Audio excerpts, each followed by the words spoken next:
عزیز دوستو، السلام علیکم۔ آج ہم ادب برائے جمالیات، ادب برائے اخلاق اور ادب برائے زندگی کے حوالے سے کچھ بات چیت آپ کے سامنے رکھنے کی کوشش کریں گے۔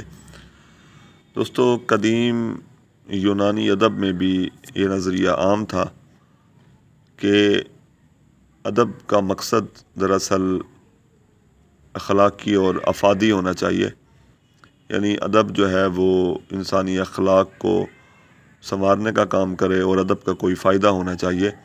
اس نظریے کے پیش کرنے والے کا نام افلاطون ہے، اور افلاطون کے نزدیک شاعری کے ذریعے تبلیغ اور اخلاقی شعور کو بیدار کرنا چاہیے۔ افلاطون نے جس خیالی ریاست کا نظریہ پیش کیا تھا، اس میں اس نے صرف ان ادیبوں کو داخل ہونے کی اجازت دی تھی جو دیوی دیوتاؤں کی حمد و ثنا بیان کریں اور مشہور تاریخی کرداروں کے جو کارنامے ہیں ان کے قصے سنائیں۔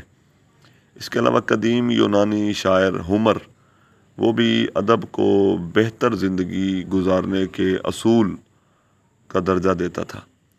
اس کے علاوہ ادب میں جو دوسرا نظریہ ہمارے سامنے آتا ہے وہ ارسطو کا ہے، اور ارسطو کے نزدیک ادب کا مقصد لطف اندوز ہونا یا محظوظ ہونا ہے، یعنی لطف اٹھانا ہے۔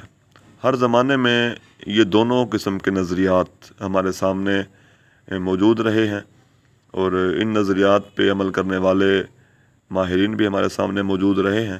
کچھ ادب کے اخلاقی مقصد پر زور دیتے ہیں کہ ادب لکھنے کا مقصد دراصل انسانی اخلاق کو سنوارنا ہے، اس کو بہتر کرنا ہے، اور کچھ اسے محض لطف اندوز ہونے، لطف اٹھانے اور حظ کی ترسیل کا ذریعہ جو ہے وہ سمجھتے ہیں۔ مگر بعض کے نزدیک ادب دونوں مقاصد پر محیط ہونا چاہیے۔ مثلا سجاد ظہیر لکھتے ہیں، ایک شاعر کے لیے صرف اس بات کا احساس کافی نہیں کہ قوم خوابیدہ ہے اور اسے جگانا چاہیے، جگانے کا بہترین طریقہ کیا ہے یہ بھی اسے دیکھنا ہے۔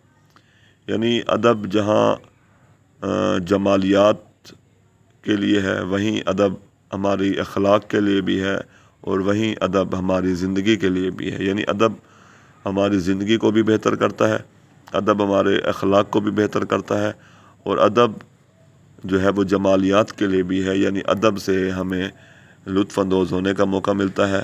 شاعری پڑھ کر اور کوئی بھی کتاب پڑھ کر، ادبی کتاب پڑھ کر جو ہے ہمیں حظ اٹھانے کا، یعنی مزہ اور لطف اٹھانے کا، لطف اندوز ہونے کا موقع ملتا ہے۔